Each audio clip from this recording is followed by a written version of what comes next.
3 gol dari Kylian Mbappe atau hat-trick pemain asal PSG Prancis ini seakan menamatkan peluang bagi FC Barcelona untuk melanjutkan ke babak perempat final Liga Champions setelah mereka diobok-obok, dipermak abis dengan 4-1 di Camp Nou.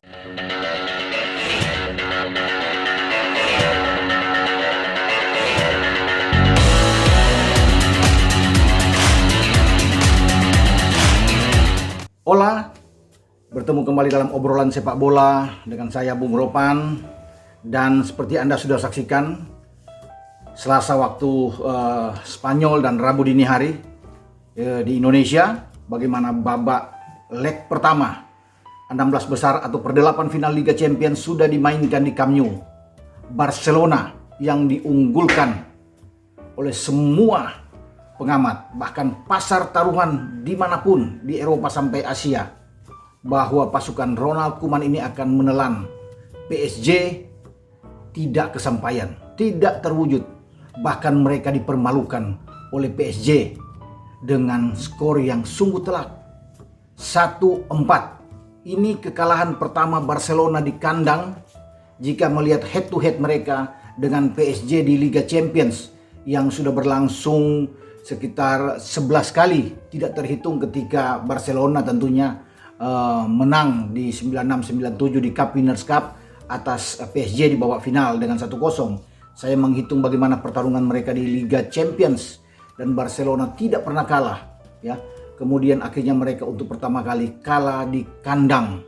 Bagaimana posisi mereka kini terjepit, berada di jurang ketika mereka harus bisa membalikan keadaan saat datang pada tanggal 11 Maret yang akan datang di leg kedua di Paris untuk bisa menjadi tamu dijamu oleh PSG. Tapi dengan margin yang begitu jauh, saya pikir ini seakan mereka lempar handuk, ya, bagi Koeman atau angkat bendera putih, ya. Memang dalam sepak bola semua bisa terjadi. Anda masih ingat bagaimana ketika PSG di 2016-2017 juga di babak 16 besar di leg pertama, ya, hanya dalam momen yang agak berbeda. PSG menjadi tuan rumah menang 4-0, tapi kemudian di leg kedua terjadi suatu pembantaian yang luar biasa dan sungguh di luar dugaan saat Mbappe, Neymar dan kawan-kawan itu kandas dan terjerembab, kalah 6-1 di Camp Nou, sehingga PSG tersisi untuk melanjutkan ke babak perempat final. Skor agregat terakhir 6-5 untuk Barcelona. Jadi memang di luar dugaan sekali.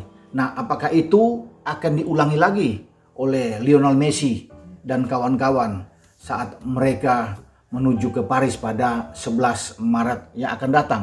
Saya sendiri ragu kalau melihat gaya permainan mereka. Mereka hanya unggul sedikit, tipis dalam ball position, ya 53, ya 47, 37. Saya pikir ya 47% ya, dibandingkan dengan PSG, tipis. Kemudian mereka kalah dalam hal menembak, hanya 12 kali percobaan menembak dalam statistik, ya, dengan 4 on target. Kalah dari PSG yang melepaskan 16 tembakan dengan 9 on target. Bahkan dalam sepak pojok pun kalah, ya, dengan PSG. Jadi mereka hanya unggul dalam ball position, itu tidak berpengaruh sama sekali. Bahkan kalau menurut saya mereka jauh lebih buruk dibandingkan ketika mereka tampil mengalahkan Deportivo Alaves dengan 5-1 di akhir pekan lalu, ya, di La Liga. Dan mereka pesta gol dan mereka tampil luar biasa, dan menghadapi PSG justru mereka bermain sangat buruk.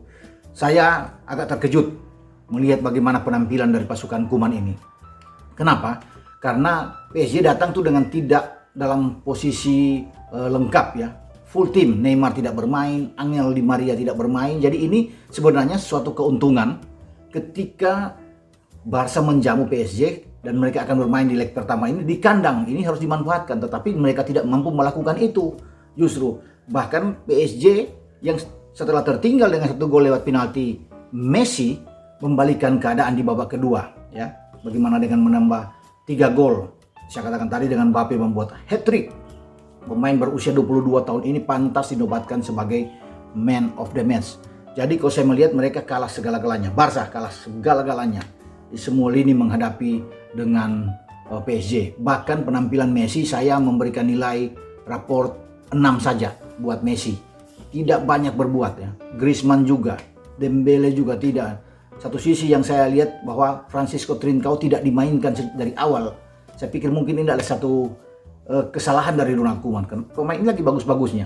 Kemudian bagaimana dia berani menempatkan seorang pemain yang sudah lambat dalam usia 34 tahun, Gerard Pique, untuk bermain di posisi belakang berduet dengan Lenglet. Pique yang sudah hampir 3 bulan menepi, 3 bulan tidak bermain karena cedera, dipaksakan untuk bisa bermain. Dan ini menjadi sisi lemah di pertahanan.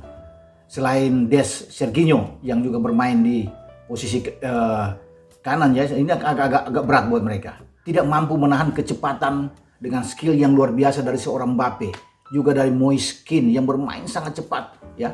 Padahal mereka tanpa Neymar, tanpa Angel Di Maria. Lini tengah yang ditampilkan oleh pasukan Mauricio Pochettino sangat bagus.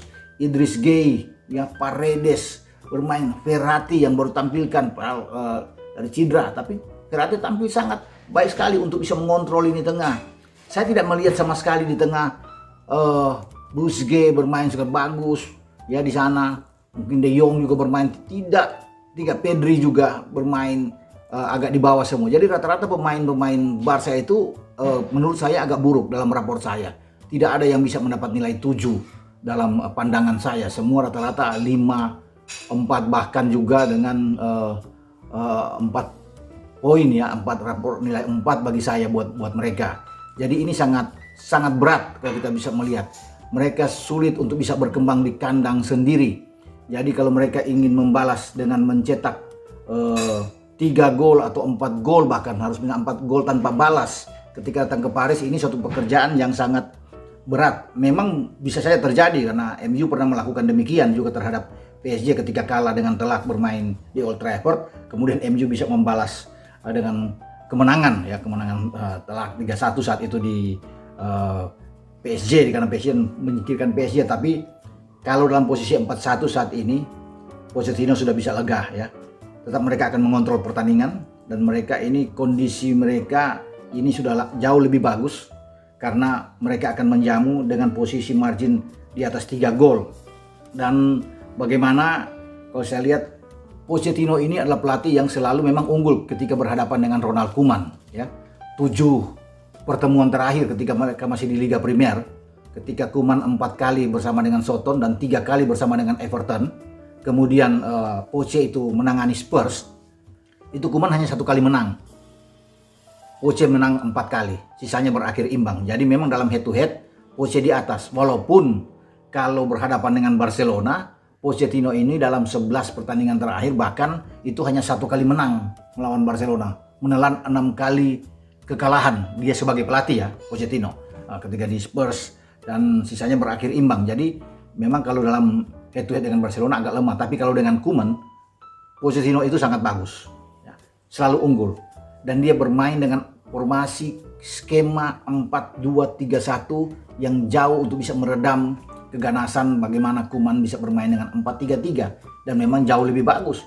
Bagaimana PSG bisa mengontrol permainan, bisa bermain dengan sangat baik, dan terutama bagaimana di babak kedua mereka juga tampil konsisten sekali, dan justru tidak sebaliknya dengan Barca. Ada 5 pergantian yang dilakukan oleh Koeman, dan ini tidak membuahkan hasil sama sekali, tidak mengubah permainan mereka di babak kedua. Dan Messi khususnya ya, saya bisa menaruh perhatian, Messi tampil di bawah harapan ekspektasi banyak orang, dan juga tentunya bagi Koeman, dia tidak banyak berbuat ya, tidak punya pengaruh besar di lapangan, termasuk juga dengan lini tengah dari Barca. Tapi memang yang paling buruk kalau saya lihat adalah koordinasi di jantung pertahanan, sangat lemah, dan wajar mereka bisa kalah dan diobok-obok habis ya oleh seorang Mbappe yang punya kecepatan. Saya tidak bayangkan kalau dalam pertandingan ini ketika Neymar ada, ini justru akan lebih sulit ya. Hanya dengan Mbappe dan Moise Kean saja ini sudah repot untuk bisa menandingi bagaimana kecepatan pemain-pemain PSG. Dan saya pikir wajar kalau Mbappe ini dilirik oleh klub-klub besar, termasuk oleh pesaing Barcelona, yaitu Real Madrid yang mengincar pemain ini.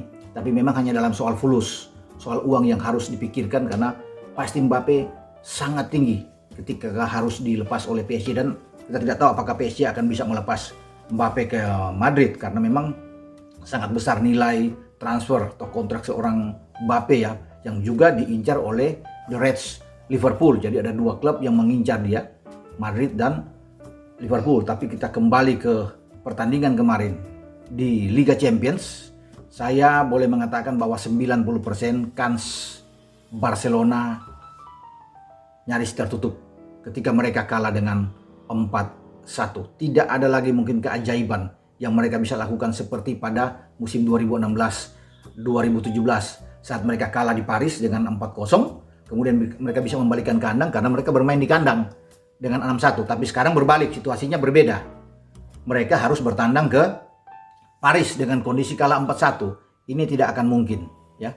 Tidak akan mungkin itu bisa mereka lakukan. Bahkan kejadian ketika mereka tersisih di Liga Champions pada musim sebelumnya kalah 8-2 dari Bayern Munchen, ini membayang-bayangi saat mereka harus datang ke Paris. Apalagi kalau Neymar ada di sana, Angel Di Maria ada di sana, membentuk tiga trisula yang sangat kuat di lini depan, lini serang bagi pasukan Pochettino ini. Ini akan jauh lebih berbahaya ketika mereka Barcelona ini ingin membuat gol banyak, tapi justru dengan bermain lebih terbuka, dan ini akan dimakan habis oleh Paris Saint-Germain karena filosofi antara Koeman dan Poche sama-sama memang bermain sangat agresif, bermain terbuka, ofensif, dan sangat cepat. Ya, tidak ada lagi banyak dengan pragmatis. Nah, ini pasti akan terjadi di leg kedua. Leg kedua mau tidak mau pasti Barca akan keluar dan akan bermain habis-habisan.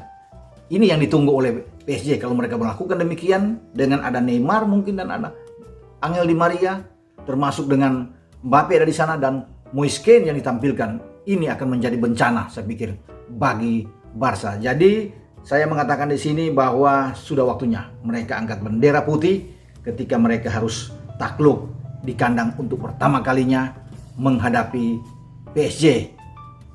Ini akan membuat bahwa persaingan di Liga Champions tanpa Barcelona juga agak menurun, tetapi sekarang ada PSG yang pada musim kemarin PSG menjadi runner up, kalah di final dari Bayern Munchen dengan 1-0. Kita akan tunggu bagaimana PSG akan melangkah selanjutnya sampai ke babak perempat final untuk mengatasi Barcelona. Oke, sampai di sini pembicaraan kita, dan Anda jangan lupa untuk tetap like, memberikan komentar-komentar positif tentunya, dan share serta subscribe channel YouTube Bung Ropan. Ciao.